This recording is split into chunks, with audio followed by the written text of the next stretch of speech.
ये मान लीजिए आप कोई भी कोर्स नहीं लेना चाह रहे हैं, ठीक, केवल प्रैक्टिस सेट करना चाह रहे हैं, तो आपके लिए एकलव्य बैच है। एकलव्य बैच क्या है? निःशुल्क बैच है, फ्री ऑफ कास्ट है। इसमें आपको जिस भी विषय संबंधित है आपको 10 मॉडल टेस्ट पेपर आपको यहाँ मिल जाएंगे, ठीक। चलिए, हमारे सारे कोर्सेज हैं, आप देख सकते हैं सारे कोर्सेज, एक एक कोर्सेज अवेलेबल हैं। जिस भी कोर्स में जुड़ना चाहते हैं तो आप जुड़ सकते हैं।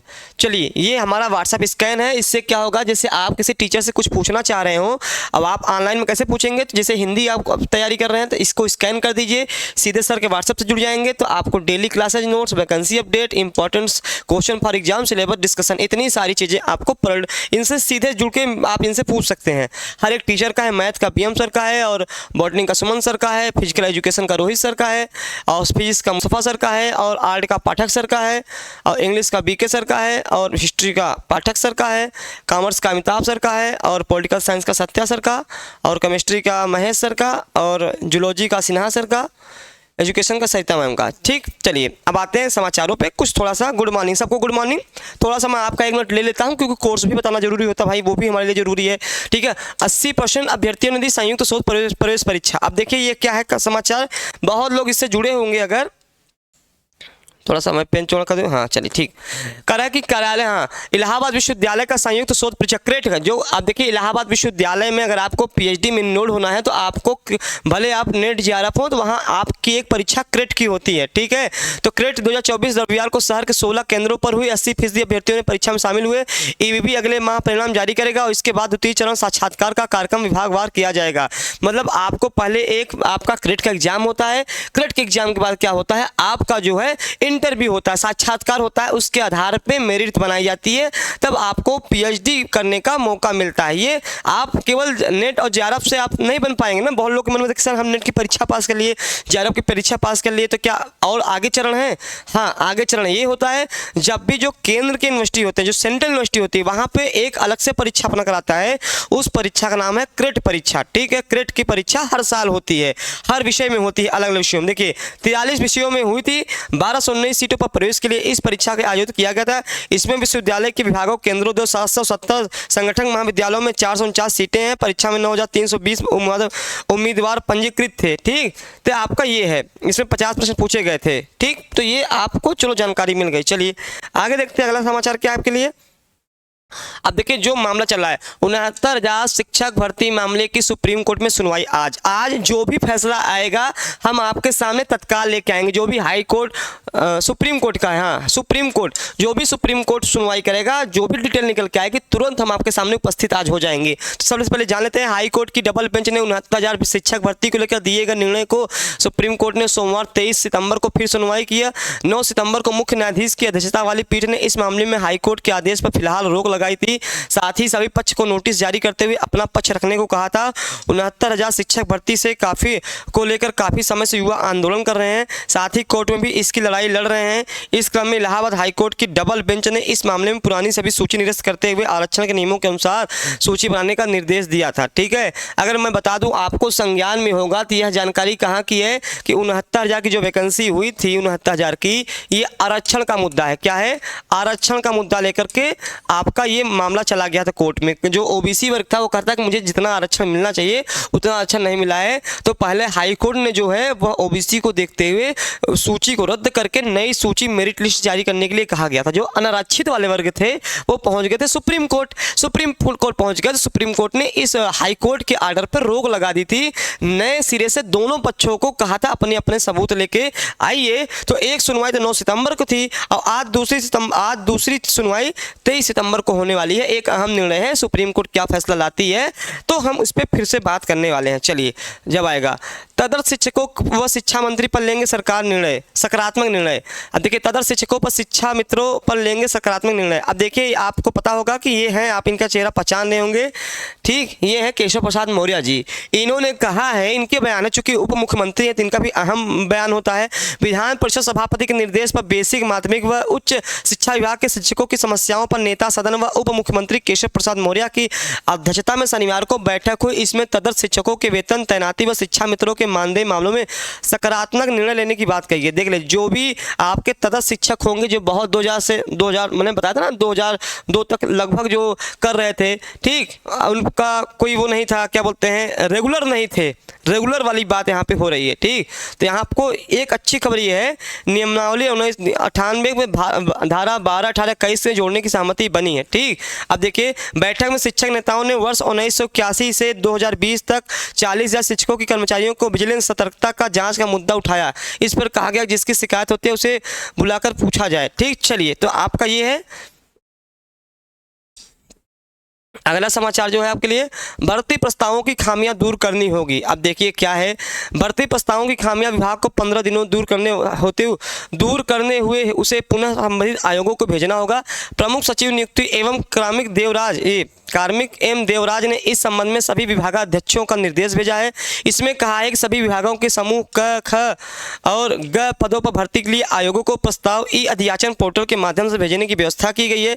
सभी विभागाध्यक्ष इसका कड़ाई से पालन करेंगे और खामियां तय समय में दूर करेंगे। अगर यही कर लेते किसी भी विभाग में तो आज ये नौबत ही नहीं आती। हर एक एग्जाम जो है कोर्ट कचहरी, कोर्ट के चक्कर काट रही है। तो कम से कम सुन तो लेते हैं, समूह क, ख, ग के पदों पर जल्द होगी भर्तियां। तो एक अच्छी खबर यह है, समूह क, ख, ग के उस पर बहुत मतलब चूंकि इन्होंने कह दिया है, अब देखिए कितना जल्दी होगा ये देखना मिलेगा। ठीक, हाँ, अब देखिए बिहार से सूचना आई है, बिहार से सूचना यह आई है कि विज्ञापन संख्या 22/2024 के अंतर्गत अध्यापकों के पदों पर नियुक्ति हेतु 6 से 8 के लिए आयोजित लिखित वस्तुनिष्ठ प्रतियोगिता पुनर्परीक्षा जो हुई थी TRE 3.0 के सामाजिक विज्ञान विषय के प्रदर्शित औपबंधिक उत्तर पर उम्मीदवारों से प्राप्त आपत्तियों पर विषय विशेषज्ञों की समिति द्वारा समीक्षा की गई। समीक्षोपरांत विषय विशेषज्ञों की समिति द्वारा तैयार किए गए अंतिम आदर्श उत्तर दिनांक 22/9/2024 से आयोग की वेबसाइट पर उपलब्ध होंगे। अब देखिए जो TRE 3 है, TRE 0.3 है, ये क्या है, सामाजिक विज्ञान का जिनका रुका हुआ था और तो आ गया था, सामाजिक विज्ञान का जो है वो रुका था, तो उसका भी रिजल्ट आ गया है।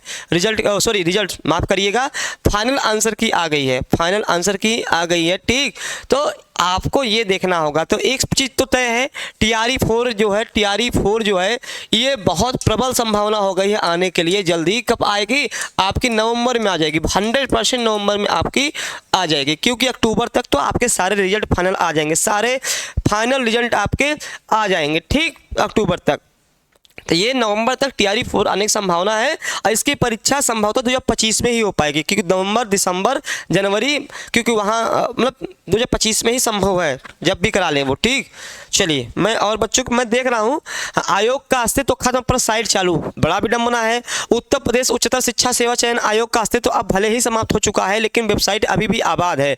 यह हाल तब है, इस समय आयोग के स्थान पर उत्तर प्रदेश शिक्षा सेवा चयन आयोग के नाम से नया आयोग अस्तित्व में आ चुका है। उसके अध्यक्ष समेत सभी सदस्यों की नियुक्ति भी हो चुकी है। भर्तियों के बारे में केवल पुरानी सूचनाएं दे रही हैं और इस वेबसाइट पर आयोग के अध्यक्ष के तौर पर अभी भी प्रोफेसर ईश्वर शरण विश्वकर्मा का ही नाम दिख रहा है। देख रहे हैं, ईश्वर शरण, हाँ दिख रहा है, जबकि उनका कार्यकाल इस आयोग के अस्तित्व रहते हुए ही समाप्त हो गया था। भर्ती की राह देख रहा है अभ्यर्थियों का इस वेबसाइट से भ्रमित हो जा रहे हैं। अब आप सोचिए, ये अब इनको अब हम हंसें कि रोएं कि आपको समझाएं कि नया आयोग अस्तित्व में आ गया है, उसके बावजूद भी आपका पुराना वेबसाइट अभी चालू है। वहाँ पे जब आप देखेंगे ना, तो जो अध्यक्षता इस समय अध्यक्ष महोदय हैं उनका नाम नहीं शो कर रहा है, पुराना ही अभी तक चल रहा है। सोचिए, ये तक नहीं बदल पा रहे हैं बच्चे, जो भी देख रहे हैं साइट पे जा करके वो सब भ्रमित हो जा रहे हैं। ठीक, वो सब भ्रमित तो हो जा रहे हैं। बताइए, अब आगे पढ़ लेते हैं। भर्ती की राह देख रहे अभ्यर्थियों इस वेबसाइट से भ्रमित हो जा रहे हैं। मजेदार बात यह है कि इस वेबसाइट के नोटिस बोर्ड पर नवगठित आयोग का प्रतीक चिन्ह बनाए जाने के संबंध में सूचना भी पड़ी हुई है। दोनों सूचनाएं इसी वर्ष जुलाई की हैं, बावजूद इसके वेबसाइट का नाम बदलने की जरूरत अभी तक नहीं समझी गई। प्रयागराज में ही उत्तर प्रदेश उच्चतर शिक्षा सेवा चयन आयोग और उत्तर प्रदेश माध्यमिक शिक्षा चयन आयोग की जगह ही प्रदेश सरकार ने इस नए आयोग का गठन किया है। इस आयोग का गठन प्रयागराज में ही है। पुराने आयोग की इस वेबसाइट पर परीक्षाओं के परिणाम संबंधी अद्यतन सभी सूचनाएं 2019 की हैं। ठीक, अब सोचिए, आपको ये इनका दिमाग देखिए, अभी तक इन्होंने नाम ही नहीं चेंज किया है इस चीज़ को लेकर के, पुराना ही चल रहा है। अब भैया महाराज नाम तो चेंज कर दो, 2 सप्ताह में दूर करनी होगी भर्ती। वही मैं बताऊँ, उत्तर प्रदेश में प्रस्तावों में पुनः क्या है, ये वही क ख ग समूह न वर्ग क ख और ग समूह की भर्तियां हैं, और ग समूह की भर्तियां हैं।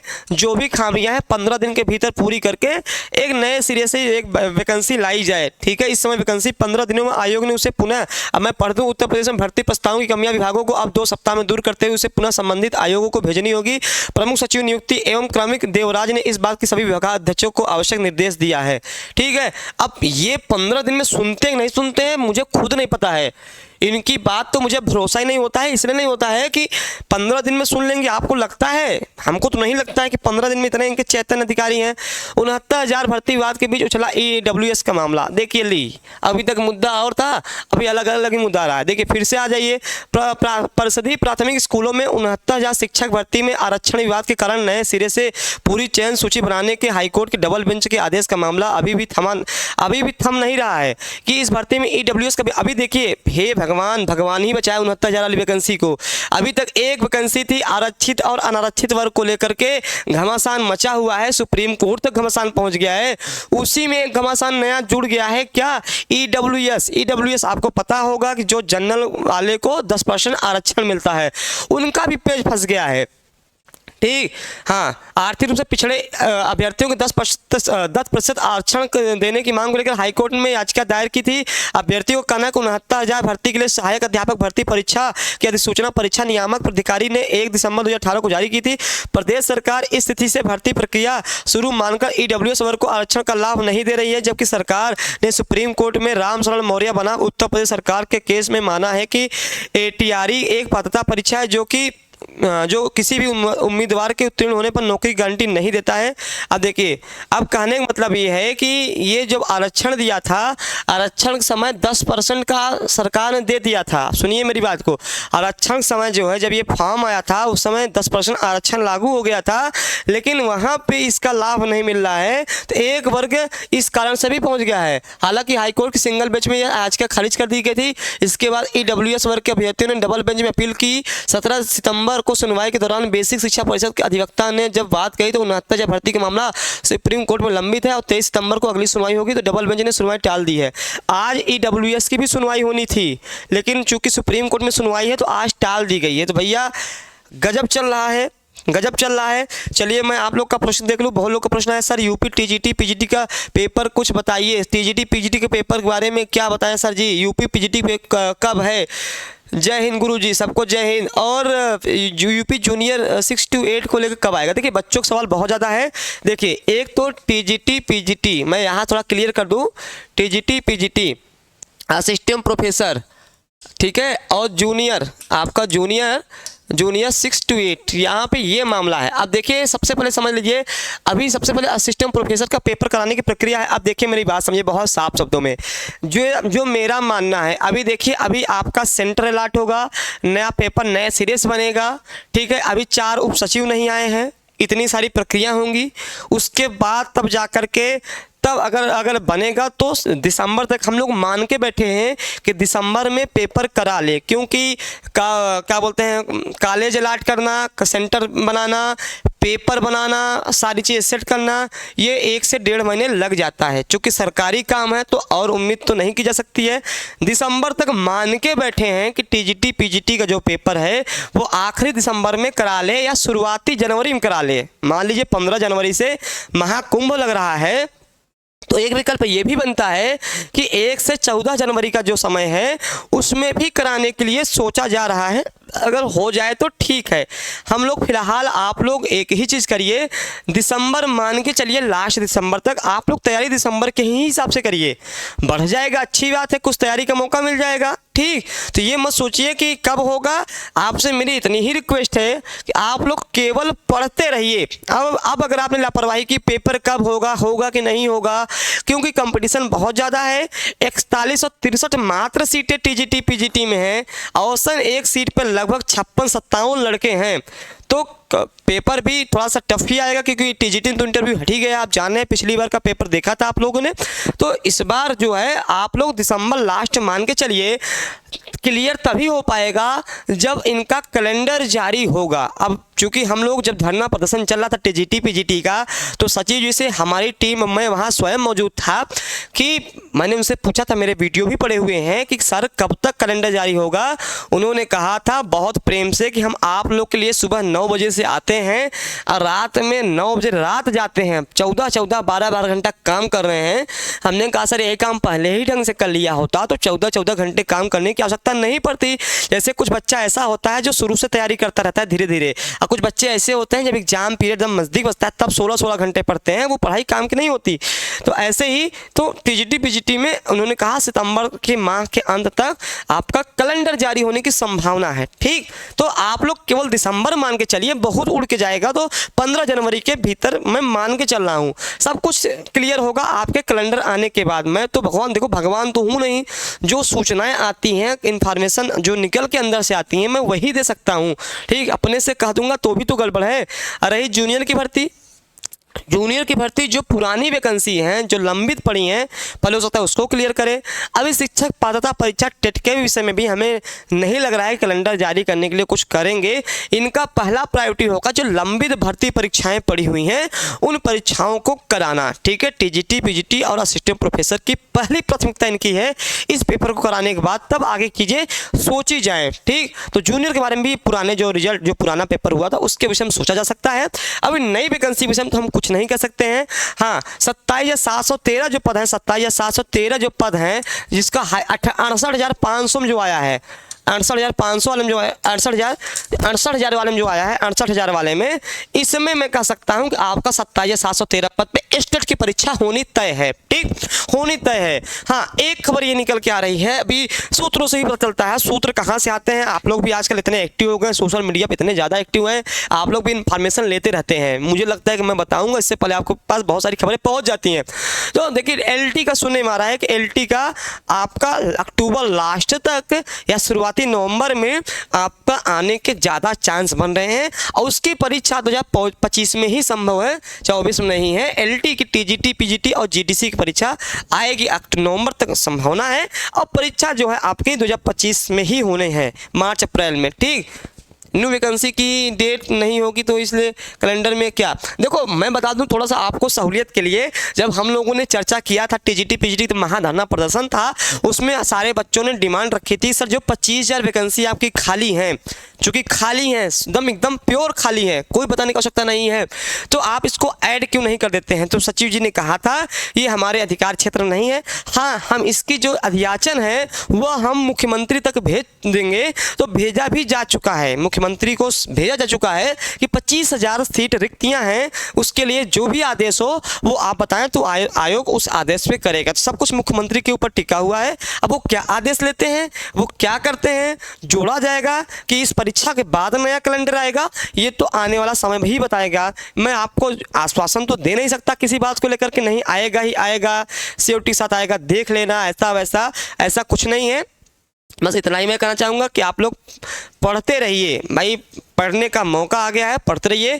कोई भी, हाँ 1 बजे आपकी स्टेट की क्लास चलेगी, 12 बजे आपकी वर्ग 2 मेंस हिंदी की क्लास चलेगी। तो जो लोग भी स्टेट की तैयारी करना चाह रहे हो या सीटेट की तैयारी करना चाह रहे हो वह 1 बजे जुड़ जाएं। और भी कोई आपके लिए इन्फॉर्मेशन आती है तो हम आपके लिए तुरंत लेके आएंगे। तब तक आप स्वस्थ रहिए, मस्त रहिए, और एक सबसे इम्पॉर्टेंट चीज़, अब पढ़ने का समय आ रहा है, खूब पढ़िए। ठीक, धन्यवाद।